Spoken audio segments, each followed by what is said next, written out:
अस्सलाम वालेकुम नाज़रीन, मैं हूँ चौधरी फैसल एडवोकेट। और नाज़रीन, आज हम बात करेंगे रिमांड के ऊपर। कि रिमांड है क्या और इसकी कौन सी इकसाम है और ये किस तरह लिया जाता है, और रिमांड के दौरान रिमांड की सूरत में मुलज़म के क्या हकूक़ हैं, और रिमांड की सूरत में जज जो होते हैं, जो जुडिशल मजिस्ट्रेट्स होते हैं, उनकी क्या ड्यूटीज़ होती हैं, वो किन SOPs को फॉलो अप करते हैं। नाज़रीन, सबसे पहले मेरी आपसे गुजारिश है, रिक्वेस्ट है कि मेरा जो चैनल है चौधरी फैसल महमूद के नाम से, आप इसको सब्सक्राइब करें। इसको आप अपने जो दोस्तों को इसके हवाले से शेयर करें। मैं इसमें आपको लीगल जो गाइडेंस है वो आपको प्रोवाइड करूंगा। जैसे आज हमारा टॉपिक है कि रिमांड के ऊपर, तो रिमांड के ऊपर हम स्टार्ट करते हैं। रिमांड बेसिकली जो इसका लफ्ज़ी मायने है, इसको कहते हैं वापस भिजवाना, यानी कि वापस भिजवाना। और क्रिमिनल केसेस में रिमांड को वापस हवालात भेजने को रिमांड कहते हैं। अब हवालात दो तरह की होती है, एक पुलिस स्टेशन की जो हवालात है और एक है जेल की हवालात। तो आगे ये मैं इसलिए आपको बता रहा हूँ कि आगे, क्योंकि हमारी इसकी जो दो मेजर एग्ज़ाम्स हैं रिमांड की, एक है फ़िज़िकल रिमांड यानी कि जिस्मानी रिमांड। जिस्मानी रिमांड में जो पुलिस स्टेशन की जो हवालात होती है, और जुडिशल रिमांड में जेल की हवालात होती है।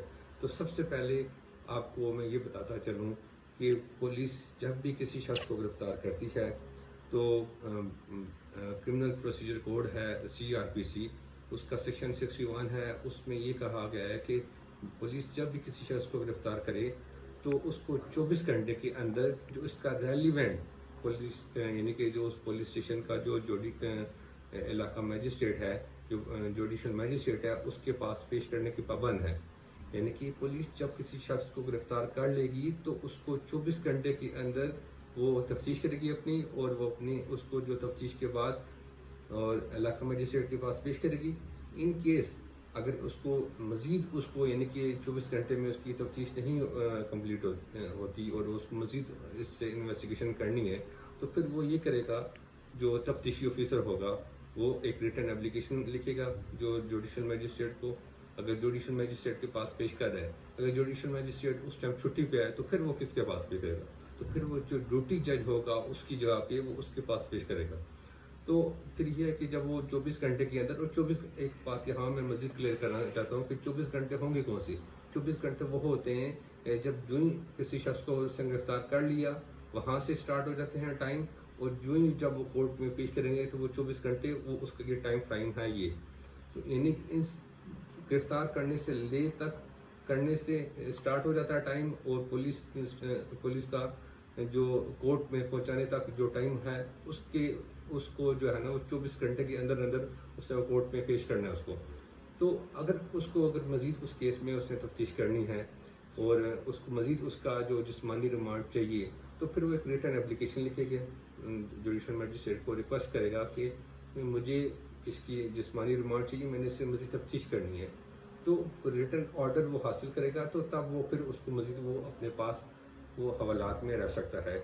इन केस अगर आपको मैं एक और यहाँ पे बहुत इम्पोर्टेंट पॉइंट है, वो मैं आपको क्लैरिफाई करना चाहता हूँ कि यहाँ पे ये देखा जाता है पाकिस्तान में और दीगर कंट्रीज़ में, जो हमारी साउथ एशियन कंट्रीज़ हैं जैसे इंडिया और वहाँ पे, कि पुलिस जो है वो गिरफ़्तार किया हुआ किसी शख्स को, और उसका वो रिमांड उन्होंने वो जो गिरफ़्तारी है वो डॉक्यूमेंट्स में लेके ही नहीं आते।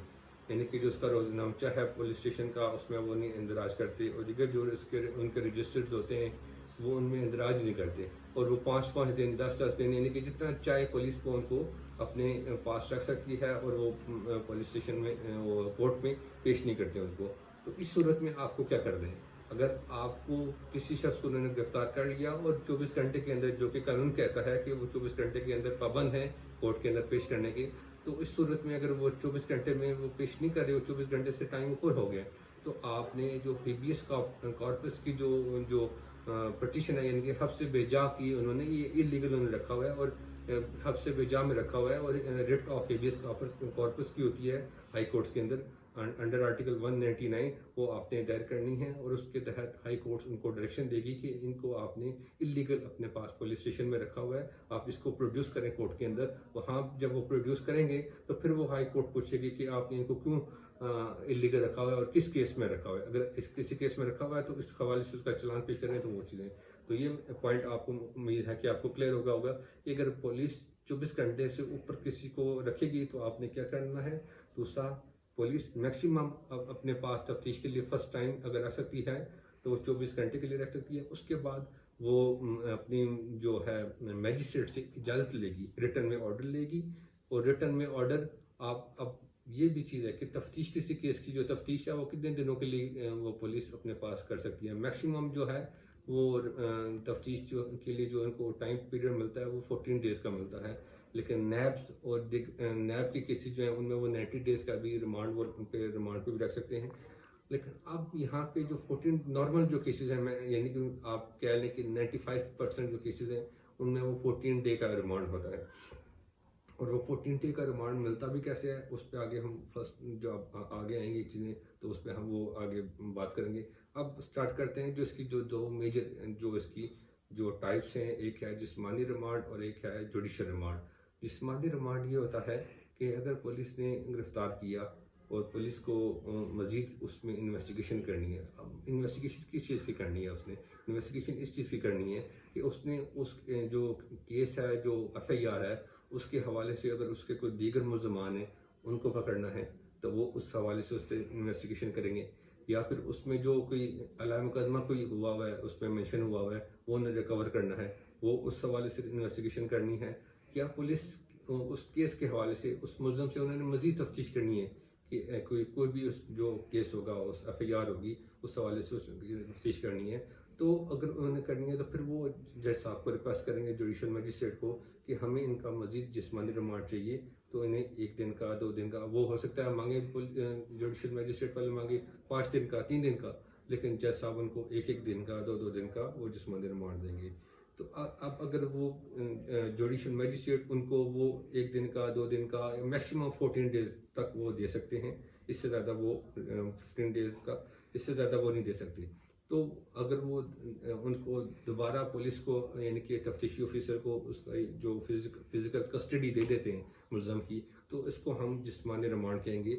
और इसकी जो डिटेल्स हैं वो हैं क्रिमिनल प्रोसीजर कोड का सेक्शन 167 है, उसमें इसकी तमाम जो जुडिशल फिज़िकल रिमांड है इसके बारे में तमाम डिटेल्स वहाँ पे मेंशन है। यानी कि जो जिस्मानी रिमांड जो लिया जाता है वो सेक्शन 167 है क्रिमिनल प्रोसीजर कोड का, उसके तहत लिया जाता है। अब हम आ जाते हैं जुडिशल रिमांड पे।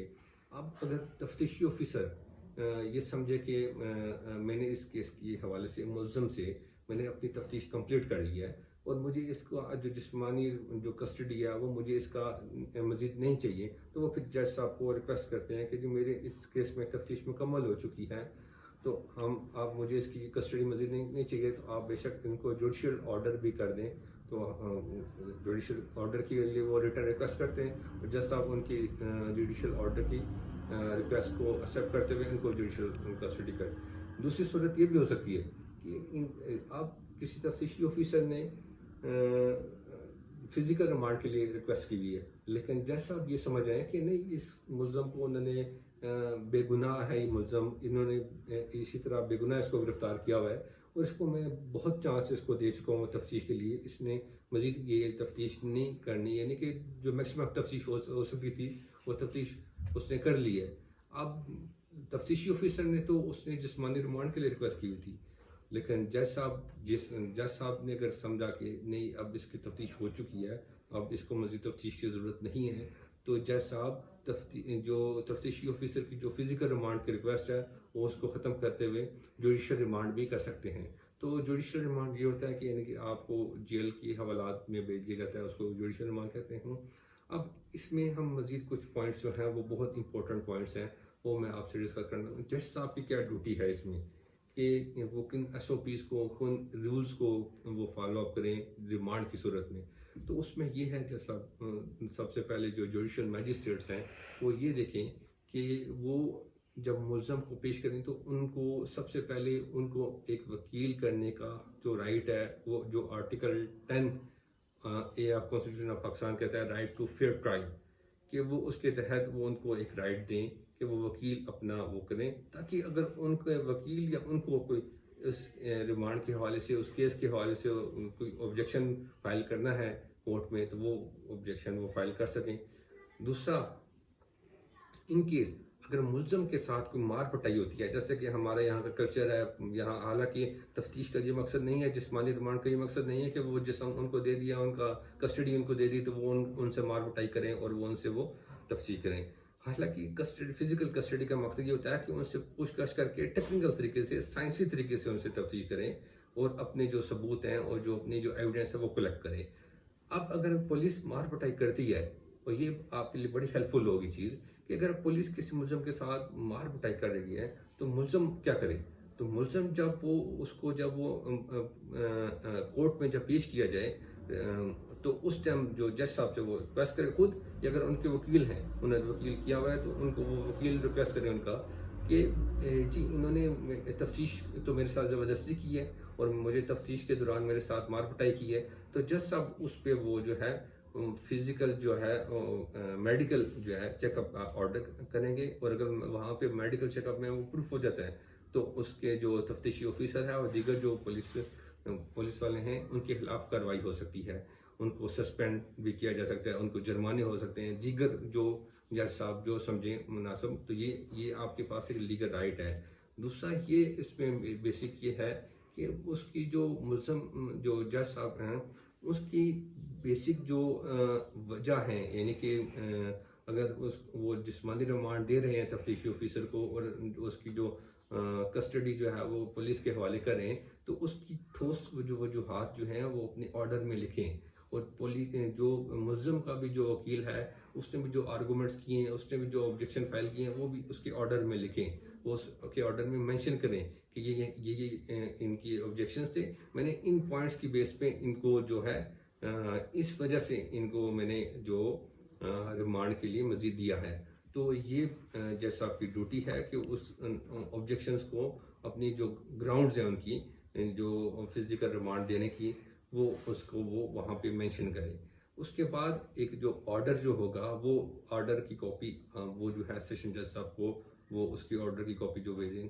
अब इसमें मजीद हम आपको एक चीज़ ये है कि अगर आप समझते हैं कि हमारा जो जिस्मानी रिमांड है वो इलीगल दिया गया है, यानी कि गैर मुनासिब दिया गया है, जो रूल्स रेगुलेशन हैं, जो हाई कोर्ट्स की जो डायरेक्शंस हैं, जो लीगल लॉज जो कहते हैं, वो उसको फॉलो अप नहीं किया गया, तो आप क्या करें? उसके खिलाफ, उस ऑर्डर के खिलाफ, मैजिस्ट्रेट के ऑर्डर के खिलाफ आप उसकी कॉपी लेके आप सेशन जज साहब के पास उसकी रिवीजन फाइल कर सकते हैं। इंग्लिश में इसको रिवीजन कहते हैं और उर्दू में इसको निगरानी कहते हैं, यानी कि आप उस ऑर्डर को भी चैलेंज कर सकते हैं। ये आपके पास राइट है कि आप अगर आप समझें कि किसी मुलज़म को इलीगल फिजिकल रिमांड दिया गया है, तो वो उसको उसके ऑर्डर को उसकी अटेस्टेड कॉपी लेके और रिवीजन की पिटीशन दायर करें और वो सेशन कोर्ट में वो दायर होगी। अब यहाँ पे मैं इसको एंड करता हूँ और इसको कंक्लूड करता हूँ। इसमें यहाँ पे ये देखा जाता है कि बहुत से लोग समझते हैं कि जो जिस्मानी रिमांड है या जुडिशल रिमांड है, इसमें सिर्फ पुलिस का ही काम है और जो कुछ करना है पुलिस ने ही करना है, इसमें वकील का कोई रोल नहीं है। हालांकि वकील का बहुत अहम रोल होता है इसमें। वकील आपको बहुत सी रिलीफ दे सकता है इस मौके पे। अगर किसी मुलज़म को उन्होंने बेगुनाह पकड़ा हुआ है तो वकील वहाँ पे आपको रिमांड के मौके पर ही उस केस से डिस्चार्ज करवा सकता है।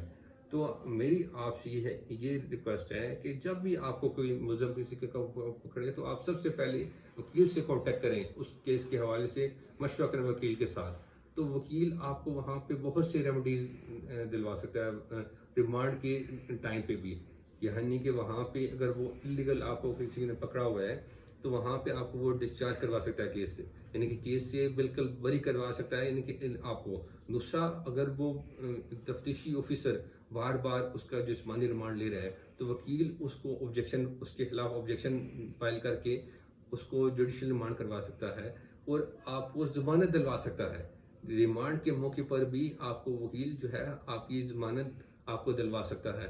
तो आप जब भी आपको किसी ने कोई पकड़े या आपको कोई जाने वाला हो तो आप सबसे पहले ये करें कि आप वकील से कांटेक्ट करें, क्योंकि वकील एक कानून को समझता है, बेहतर तरीके से उसको पता है कि वो किस तरह आपकी बेहतर रहनुमाई कर सकता है और वो उसका काम होता है। तो ये आप हरगिज़ ये आप में अपने जहन में मत रखें कि जी हर जो रिमांड के टाइम पे सिर्फ और सिर्फ पुलिस ने ही करना है जो कुछ करना है। हालांकि हर स्टेज पे फर्स्ट स्टेज से लेके एंड स्टेज तक वकील के बगैर आप जो है वो आगे नहीं चल सकते। एंड पे मेरी ये आपको मुझे उम्मीद है कि आपको बड़ा इंफॉर्मेटिव या आपको इससे बहुत फ़ायदा हुआ होगा। मेरी ये रिक्वेस्ट, मेरी ये इंशाल्लाह कोशिश भी होगी कि मैं आपको आसान अल्फाज में आपको समझाऊं। मेरी आपसे अब ये रिक्वेस्ट है कि आप मेरे चैनल को सब्सक्राइब करें। आपको ये वीडियो कैसी लगी इसके बारे में आप अपनी राय दें। आपको कोई इस टॉपिक के हवाले से मज़ीद कोई आपके कुछ सवालात हैं, आप कमेंट्स में वो पूछ सकते हैं। इस पे आप अपनी राय दे सकते हैं। आपको अगर वीडियो ये अच्छी लगी तो आप चैनल को सब्सक्राइब करें, इस वीडियो को लाइक करें और अपने दोस्त अहबाब से, अपनी फैमिली से आप ये शेयर भी करें, ताकि ये जो नॉलेज आपने गेन किया है वो उनको भी उन तक भी पहुँचे और इसको मज़ीद आगे फैलाएँ। इंशाल्लाह बहुत जल्द अपने एक नई वीडियो के साथ आपकी खिदमत में हाजिर होंगे। बहुत बहुत शुक्रिया। अल्लाह हाफिज़। Thank you.